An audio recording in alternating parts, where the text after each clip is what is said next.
नमस्कार, म अभिनय गुरुङ है। हाम्रो जनताको आवाज पिपल्स भोइस पोडकास्टद्वारा आज हाम्रो समक्ष एकजना हाम्रो दार्जिलिङको जनता हुनुहुन्छ है। उहाँसँग हामी छोटो कुराकानी गर्नेछौँ अहिलेको जुन दार्जिलिङको राजनीतिक स्थिति बारेमा है। तपाईँको परिचय दिनु। मेरो शुभ नाम राजेन थापा हो। म अम्बटेवासी। तपाईँको पेसा? म यही एउटा सानो पेसा गरेर दोकानपाटहरू गरेर खाइरहेको छु सानो।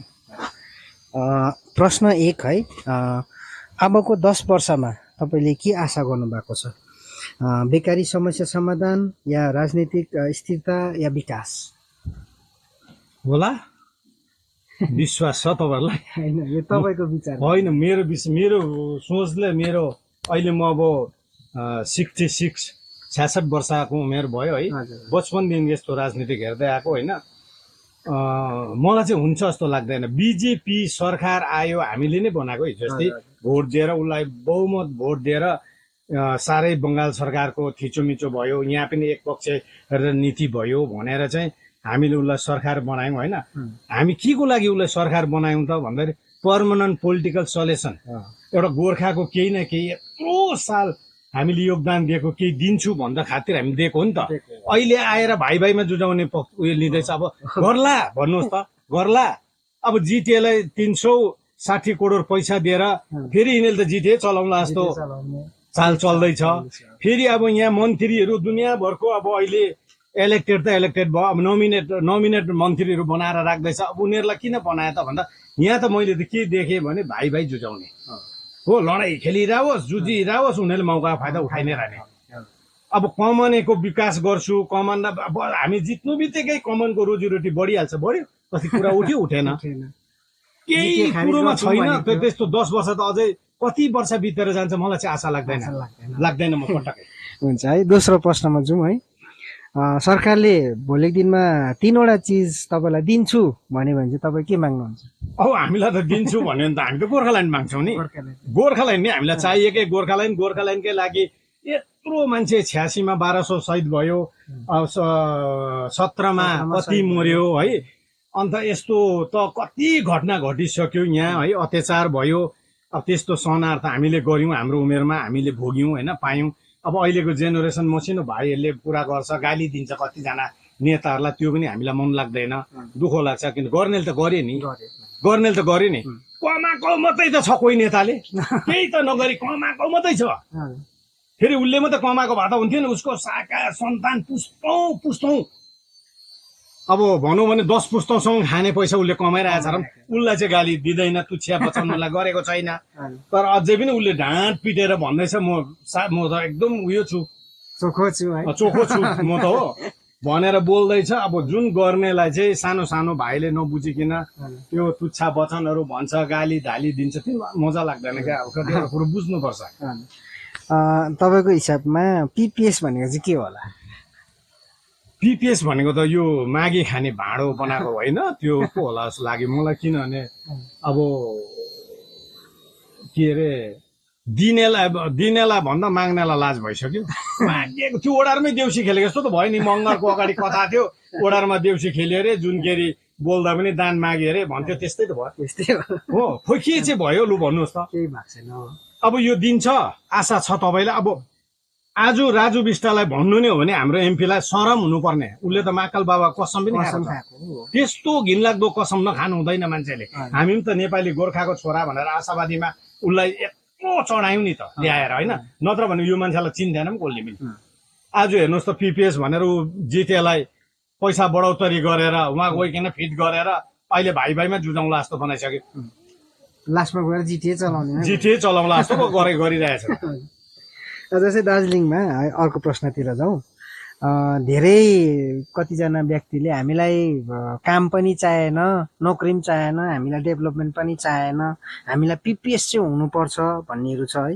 यो विषयमा तपाईँको के छ? त्यो त गलत हो। त्यो बोल्नु चाहिँ हामीले अलिकति गलत हुन्छ। किनभनेदेखि किन हामीले एउटा राज्यमा बसेर हामी पनि त्यही राज्यको हामी जनता हो, हामीले सरकारलाई भोट दिइरहेछौँ, सब कुछ दिइरहेछौँ, सबै कुरो गरेर काम त हाम्रो हातले नै गरेर खाइरहेको छौँ हामीले भनेपछि किन हामीले पिपिएस गोर्खाल्यान्ड पाउनुको लागि हामीलाई विकास माया मार्ने यता कुनै के नोकरी माया मार्ने कुनै के आउने उयोहरू पैसा रुपियाँ माया मार्ने किन यो त होइन नि त माया चाहिँ नमार्ने त्यो पनि चाहियो नि जनतालाई दिनु पर्यो नि कि यस्तो कानुन सबै राज्यमा हुनु पर्यो गोर्खालाई मात्रै होइन नि त गोर्खालाई मात्रै त भइरहेछ यहाँ अत्यार थिचोमिचो अत्याचार त गोर्खालाई मात्रै भएको छ अरू कुन जातलाई भएको छ भन्नु हर जातको स्टेट छ गोर्खाको खोइ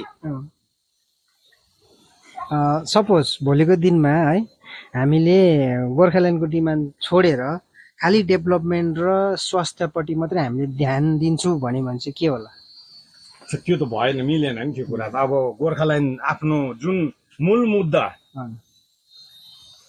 अब त्यही मुद्दाको लागि आज यत्रो मान्छेले बलिदान दियो एउटा प्राणको आहुति दियो होइन खुदले पाड सोच्यो होइन भनेपछि आज त्यो माया मार्ने त कुरै आएन नि हामीलाई त कतिवटा कुरोमा त्यो माया मार्ने त कुरै आएन होइन यो चाहिँ किन भन्दाखेरि जस्तै तपाईँको 2017 यता है जस्तै अहिले नयाँ पार्टी आयो बिजिपिएम भन्ने पार्टी आयो त्यहाँ विमल गुरुङ पछि छुट्टिएर अर्को पार्टी बन्ने है उनीहरूको चाहिँ मुद्दा नै त्यही थियो नि त डेभलपमेन्ट होइन यस्तो हो नि अब विमल गुरुङ सरले उहाँलाई हामी हृदयदेखिकै उयो गर्छौँ है अब उहाँले 2010 मार्चमा मैले गोर्खाल्यान्ड ल्याउन सकेन होइन कानपाटामा गोली ठोकेर उहाँको त कुरा नगर्दा हुन्छ किन उहाँ त अब त्यो मरिसकेको आत्मा हो अब त्यो अहिले त्यो आत्मा भड्किएर ऊ बोली हिँडेको मात्रै हो हुने गर्ने र हुने केही पनि छैन उसलाई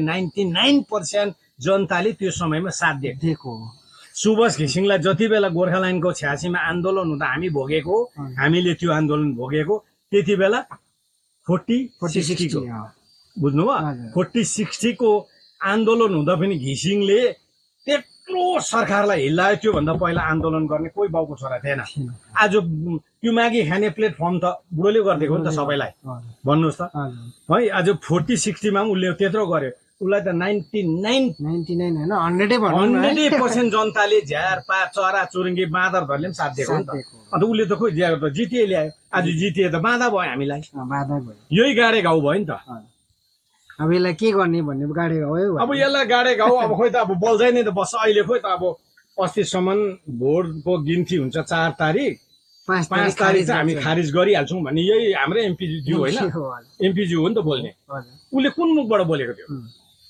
फेरि भन्दैछ अहिले त्यो संवैधानिक उयो हो एउटा त्यो त प्रक्रिया छ सरकारसँग त्यति सजिलो हामी उयो गर्न सक्दैनौँ भङ्गा गर्नु त्यसको त एउटा प्रक्रिया छ त्यो गरेर मात्रै हुन्छ भन्दैछ त्यति बेला त उसले त्यही बताउनु पर्ने थियो जनतालाई भोट फकाउँदा त उसले त त्यो सब कुछ गरे त आज त फेरि उसले भन्दैछ हो अब 360 करोड दिँदा राल झार्ने कोही आम अन्डा हिर्काउँछु भन्ने निक्ल्यो कोही के भन्ने निक्ल्यो कोही के भन्ने निक्ल्यो हो नेताहरू कुर्सीकै ताकमा छ हो आहा हुँदैन रहेछ पाहाडमा त अब जस्तै तपाईँको दार्जिलिङ पाहाडमा यो डेभलपमेन्ट बोर्ड थियो जस्तै जातको है राईको लेप्चाको तामाङको यस्तो जातको डेभलपमेन्ट बोर्ड थियो यो डेभलपमेन्ट बोर्ड चाहिँ तपाईँलाई के लाग्छ हाम्रो जातिको लागि राम्रो थियो कि यसले टुक्राउने काम गर्यो तपाईँको हिसाब म चाहिँ सबैलाई प्रणाम गरेर हात जोडेर भन्छु है यो बोर्ड चाहिँ जुन यो जाति बोर्ड बनायो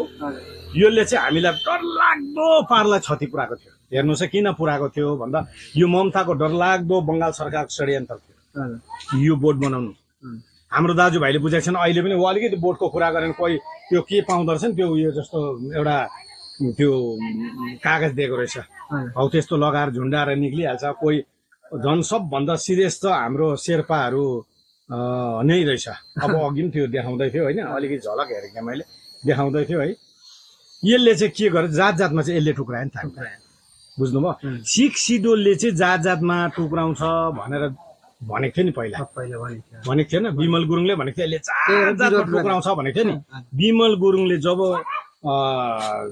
जिटिए थाप्यो त्यो जिटिए थापेपछि जातमा यो बोर्ड बनाएर चाहिँ हामीलाई टुक्रायो त मौकाको फाइदा त्यति बेला उठायो नि सरकारले भन्नुहोस् त मौकाको फाइदा चाहिँ सरकारले त्यति बेला उठायो हामीलाई चाहिँ अन्त के बङ्गाली पन्जाबी मडवाडी यिनीहरूमा जात छैन हाम्रो भन्दा ज्यादा जात गोष्ठी उनीहरूमा छ त उनीहरूलाई चाहिँ किन बोर्ड बनाइदिएन भन्नुहोस् बङ्गालमा किन उनीहरूलाई बोर्ड बनाएन यता पहाडमा गोर्खालाई मात्रै बोर्ड बनायो किन बनायो हामीलाई मात्रै बोर्ड मान्छेले यो बुझ्नु पर्दैन मान्छेले त खानु पाएर आफ्नो स्वार्थ भयो भने त भइ त गयो अर्काको जेसुकै होस् तपाईँको छोराले उहाँ पढेर बिकम पास गरेर बसिरहेछ मेरो छोरा 8 क्लास पास गरेको छ तर मेरो छोरा 8 क्लास पढ्नेले नै नोकरी पाउनुपर्छ भन्ने चाहिँ हाम्रो भावना र हाम्रो सोच यसले नै बिग्रेको बिकम पढ्नेले चाहिँ नपाओस् जस्तै तपाईँलाई जस्तै यो डेभलपमेन्ट बोर्डकै विषयमा है भुल चाहिँ कसको होला यो जनताको होला कि नेतृत्व गर्नेको त्यो त जनताको नि जनतालाई नेतृत्व गर्नेले ढाँटा अब यहीँ त गुमरा गरेर खाइदियो नि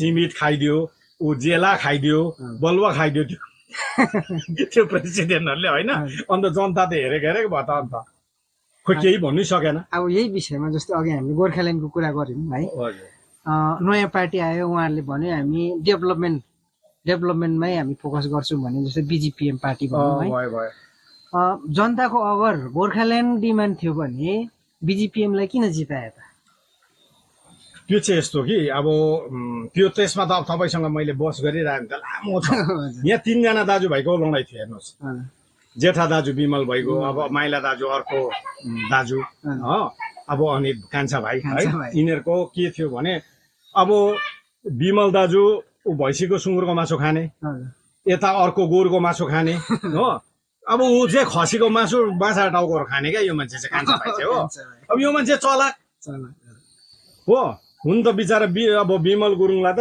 त्यो आन्दोलनमा अब के भन्यो भन्दाखेरि ममतालाई गएर भन्यो अब आन्दोलन सुरु भयो 2017मा आन्दोलन छेड्यो 105 दिन बन्द भयो अन्त डरलाग्दोहरू अब ओग्रा रूप लिनु थाल्यो आन्दोलनले जनताले हार खाएको छैन मर्नुलाई पनि तयार थियो तर त्यही पिरियडमा दाजुभाइ चाहिँ सुटुक्क ममता भवन गएर म्याडम हामीले गरेको आन्दोलन होइन यो विमल गुरुङलाई हामीले भन्दै सम्झाउँदा पनि गोर्खाल्यान्डको आन्दोलन गरेर यहाँ यो अवस्थामा पुर्याएको छ हाम्रो चाहिँ यसमा केही पनि हात छैन भन्दा ममताले हत्ता नपत्ता विनय तामाङलाई चौकी दियो भागी गएको थियो ऊ त भागिसकेको थियो चेयरम्यान उसलाई दियो पोस्ट उसले चेयरम्यान पोस्ट थापेर ल्याएर त्यहाँ त्यही समयमा चाहिँ जनतालाई सम्झाइरहनु परेन नि त गुमराह गर्यो उनीहरूले गुमराह गरिदियो जनतालाई पनि गुमराह गर्यो उता विमल गुरुङलाई पनि गुमराह गर्यो घापै बनायो अब फेरि उसलाई अनितलाई निन लागेन अब उसले त लिएर आयो नि हो अनितलाई रातभरि उसलाई कुदकुदी लागिरह्यो अब के चाहिँ गरेर यो सत्ता हप्ताहरू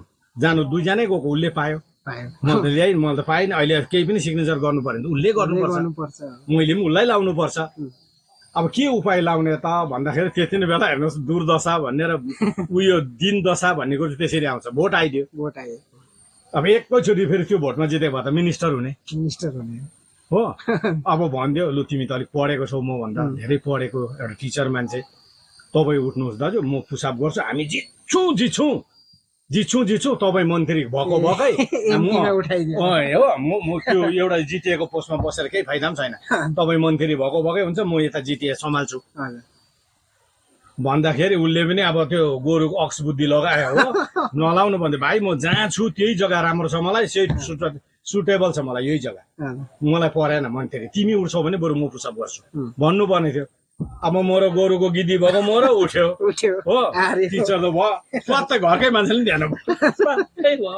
3000 भोट लिएर आयो कति लिएर आयो है हार्यो कान्छा भाइ गएर हत्ता नपत्ता एप्रुभल गराएर ल्या त हो चेयरम्यान त उको भयो कान्छा भाइ हो चेयरम्यान भएपछि त अब हिजोसम्म तपाईँले सिग्नेचर गरेर मैले केही काम डेभलपमेन्ट गर्नु पर्यो भने तपाईँको सिग्नेचर बेगर चल्थेन अब त फेरि ऊ त विनय तामाङ त अनितकोमा जानु पर्यो त सिग्नेचर गराउनु त हो लाज भयो त्यहाँदेखि उसले त्यतिकै पार्टी छोडेर त्यहाँ कोक्याउनु थाल्यो अब ऊ त भरपेट 2 हातले खाँदैछ मुखले एउटा हातले खेल्नु नभ्याएर 2टा हातले मुखमा ठेल्दैछ ऊ चाहिँ हेरेको भिडियो हेराइ भयो त्यहाँदेखि विरोध क्या त विरोध गरे अहिले कान्छा भाइलाई विरोध गरेर के लागेर उसले भोर्नुसम्म भर्यो अर्को प्रश्नतिर जाउँ है गोर्खाल्यान्ड चाहिँ किन होला गोर्खाल्यान्ड त अब त्यो एउटा हाम्रो आत्मासँग जोडिएको भावना हो कि गोर्खाल्यान्ड चाहिँ अब हाम्रो हेर्नुहोस् आज बिहारीहरू यहाँ बस्छ नि हाम्रो गाउँमा पनि छ क्या बिहारीहरू कहाँ जान्थ्यो ठाकुर कपालकान ठाकुर पनि छ कहाँ जाने हो भने म देश जान्छु दाजु बिहार देश जान्छु हाम्रो देश जान्छु भन्छ हो हाम्रो चाहिँ खोइ देश लु भन्नुहोस् हाम्रो देश हामी पनि कुछ दिल्लीतिर गएर काम गरेर कहाँ जान्छौ हो भाइ भन्दाखेरि देश जान्छौँ हो हाम्रो घर दार्जिलिङ गोर्खाल्यान्ड देश जान्छौँ हाम्रो भनेर भन्नु पाओस् न। तर खोइ त जाँदै दिल्लीबाट नेताहरूले अलिअलि पैसा दिँदो रहेछ, थाप्यो, गोजी टन्ना बनायो, आयो, गोर्खाल्यान्डको कुरा भन्यो, यहाँ अफवाह फैलायो, बात भइरहेको छ भने भुत्रो बात हुन्छ हुँदैन, पैसाको मात्रै बात हुँदो रहेछ हो। अन्त त्यतिकै हामी चाहिँ आज बिकेर नेताहरू बिकाउ भएर नै यो अवस्थामा पुगेको। नत्र भने आज राम्रो नेता राम्रो नेतृत्व पाहाडले पाएको भएदेखि यति बेला मदन तामाङ जस्तो सुभाष घिसिङ जस्तो नेतृत्वहरू पाएको भएदेखि पक्का 100% गोर्खाल्यान्ड पाइसकेको। तर के गर्नु हेर्नुहोस्, राम्रो अब मदन तामाङ चाहे उसको लागि सबैले दुध चाहिँ नुहाएको मान्छे त पाइँदैन, पन्जाबले चाहिँ नुहाएको मान्छे त पाइँदैन। चाहे उसलाई 100जना मान्छेले उसलाई कतिले विरोध गर्छ होला है, तर ऊ चाहिँदो कुरो र सही कुरोमा ऊ सत्य थियो नि त, सत्यवादी थियो। त्यस्तो झुटको राजनीति गर्थेन, अहिलेको जस्तो नाटकबाजी राजनीतिक हुन्थेन। अहिले त अन्त सब उहाँ हिजो अस्तिसम्म करप्सन गरेर दुनियाँभरको पैसा खाएर दुनियाँभरको तमासा गर्नेहरूको त धम्की दिदी बोल्छ लु भन्नुहोस् त। आज नेताले रङ धम्की दिँदैछ, आज जनता लाटा हो नि त यहाँको पहाडको जनतालाई। आज नि नेपालमा जेनजी जसरी जन्मियो नि त्यस्तो जेनजी जन्मिएर चाहिँ यस्तो होला डाँडा कटाउनु पर्ने थियो, बाटो काट्नु पर्ने थियो क्या। अन्तिम प्रश्न है तपाईँसँग, तपाईँलाई के लाग्छ अब डर चाहिँ के छ हामीलाई है भोलिको दिनमा? अब जस्तै अहिले त तपाईँको केन्द्रमा पनि बिजेपी, सेन्टरमा पनि बिजेपी, डबल इन्जिन सरकार है। पहिला त अब के थियो, सेन्टरमा अर्कै पार्टी, केन्द्रमा अर्कै पार्टी, केन्द्रले दिए राज्यले मान्दैन, राज्यले दिए केन्द्रले मान्दैन भन्ने हाम्रो डर थियो। तर अहिले अब दुईटै, सेन्टरमा पनि बिजेपी, स्टेटमा पनि बिजेपी छ। भोलि दिनमा के दिएन भने चाहिँ के हुनसक्छ, तपाईँलाई के डर छ?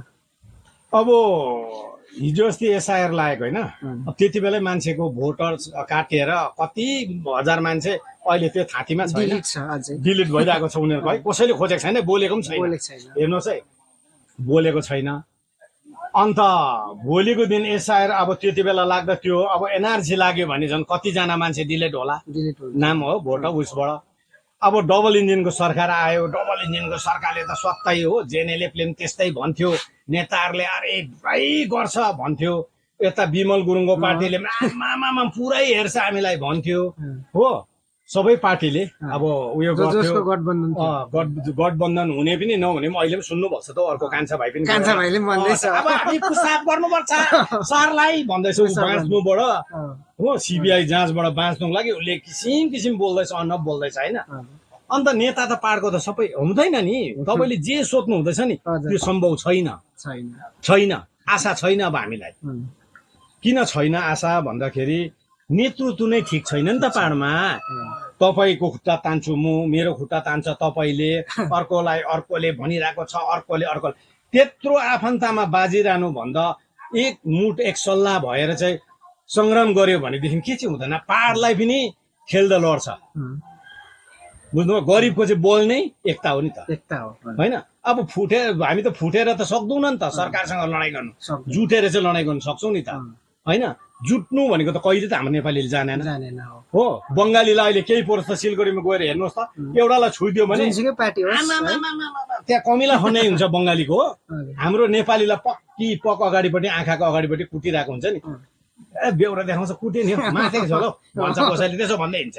यस्तो जाति हुन्छ है। आज तपाईँसँग बात गरेर धेरै राम्रो लाग्यो है। कतिवटा प्रश्नको तपाईँले सठिक मूल्याङ्कन गर्नुभएको रहेछ है दार्जिलिङको परिस्थितिको बारेमा, र धेरै धेरै धन्यवाद है। भविष्यमा पनि तपाईँसँग यसरी नै कुराकानी गर्न पाऊँ भन्दै यो पोडकास्टलाई यहीँ अन्त्य गर्दछु। धन्यवाद।